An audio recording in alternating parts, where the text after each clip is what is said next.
దేశానికి అన్నం పెట్టే రైతన్నలను మోసం చేసేందుకు కేటుగాళ్లు వెనకాడట్లేదు.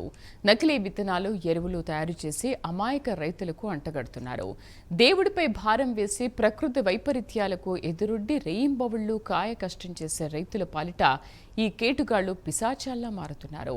తాజాగా నకిలీ ఎరువులు, విత్తనాలు తయారు చేస్తున్న ముఠాను వరంగల్ పోలీసులు అరెస్ట్ చేసి కటకటాల వెనక్కి నెట్టారు.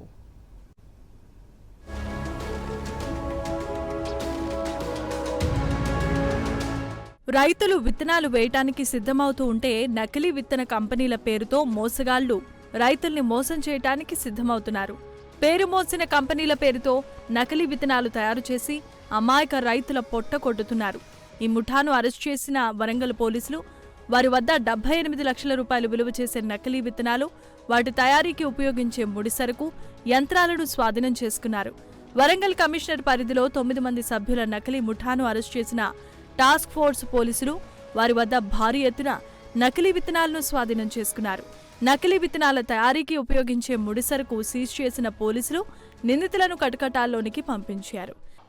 ఫేక్ అండ్ ఎక్స్పైర్డ్ పెస్టిసైడ్స్ అమ్ముతున్నారు, తయారు చేస్తున్నారు. సో వాటి గురించి ఇది ఉంది. ఇది మనకి మటవాడ పోలీస్ స్టేషన్లో ఇది కేసు రిజిస్టర్ అయింది.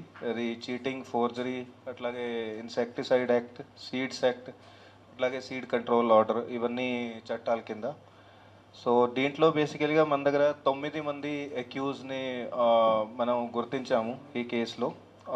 ఫస్ట్ వాళ్ళ వివరాలు చెప్తాను. A1 ఎవరైతే ఉన్నాడో అతని పేరు ఎరుకుల వేద్ ప్రకాష్ అని.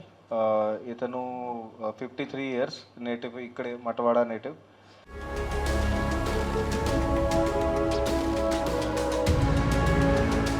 నకిలీ విత్తనాలతో పాటు గడువు తీరిన పురుగు మందులను రైతులకు అంటగట్టి మోసాలు చేస్తున్నారు. 7 సభ్యుల ముఠాను టాస్క్ ఫోర్స్ పోలీసులు అదుపులోనికి తీసుకుని అరెస్ట్ చేశారు. అరెస్టు చేసిన వారిలో వరంగల్కు చెందిన ఇరుకుల్ల వేద ప్రకాష్, మొహమ్మద్ సిద్దికీ అలీ, నూకా రాజేష్ అలియాస్ రాజు, ఎల్ఎం సదాశివుడు, ఎండి రఫీక్తో పాటు ఏపీలో ప్రకాశం జిల్లాకు చెందిన ఆళ్ల చెరువు శేఖర్ కూడా ఉన్నారు. విష్ణువర్ధన్ అనే వ్యక్తి ప్రస్తుతం పరారీలో ఉండగా హైదరాబాద్కు చెందిన ఆదిత్య జైల్లో ఉన్నాడు. పక్కా సమాచారంతో ఇరుకుళ్ల వేద ప్రకాష్, సిద్దిక్, రాజేష్, సదాశివుడు ఇళ్లపై దాడి చేసిన పోలీసులు పెద్ద మొత్తంలో నకిలీ ఎరువులు, గడువు తీరిన పురుగుల మందులను స్వాధీనం చేసుకున్నారు. నకిలీ పురుగు మందులు, విత్తనాలను అమ్మి ఎంతో మంది రైతులను మోసం చేసినట్లు పోలీసు విచారణలో తేలింది. వీటి తయారీకి వినియోగించే యంత్ర సామాగ్రి, లేబుళ్లు, కల్తీ విత్తనాలు, 2 కార్లు, సెల్ ఫోన్లను స్వాధీనం చేసుకుని నిందితులకు రిమాండ్కు తరలించారు. ఎక్కడెక్కడైతే ఎక్స్పైర్డ్ అయిన పెస్టిసైడ్స్ ఉన్నాయో, ఎక్కడైతే షాప్స్లో ఎక్స్పైర్ అయ్యి కొన్ని మిగులుతాయో, అవి సేల్ కానివి అక్కడక్కడ పోయి కలెక్ట్ చేసుకొని, ఎందుకంటే వాళ్ళకు వేస్ట్ ఉంటాయి, సో వాళ్ళకి ఏం పనికి రావు అది. సో వాళ్ళ దగ్గర పోయి ఏదో 10%, 20% ఆ ధరలో ఇతను కొనుక్కుంటాడు. ఆ ధరలో కొని తర్వాత వాటి మీద మంచిగా ఫ్రెష్ డేట్ ప్రింట్ చేసేసి తర్వాత వాటికి రైతుల దగ్గరికి పోయి, ఎవరైతే మైకులు ఉంటారో రైతులు వాళ్ళ దగ్గరికి పోయి ఇవి పెస్టిసైడ్ ఉంది, మంచిగా ఉంది అని, లేకపోతే డేట్ ప్రింట్ చేయకున్నా కూడా వాళ్ళకి ఊరికే చెప్పడం ఇది పెస్టిసైడ్ ఉంది, మంచిగానే ఉంది, ఇంకా ఏం కాదు, మంచిగా పనికి వస్తుంది.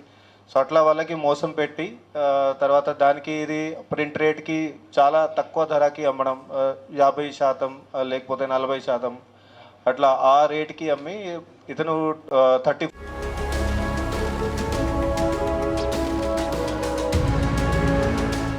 నకిలీ విత్తనాలు, ఎరువులు విక్రయిస్తే కఠినమైన చర్యలు తీసుకుంటామని పోలీసులు ఇప్పటికే హెచ్చరికలు జారీ చేస్తున్నా కొందరు అక్రమార్కులు ఈ వ్యాపారాన్ని కొనసాగిస్తూ ఉన్నారు.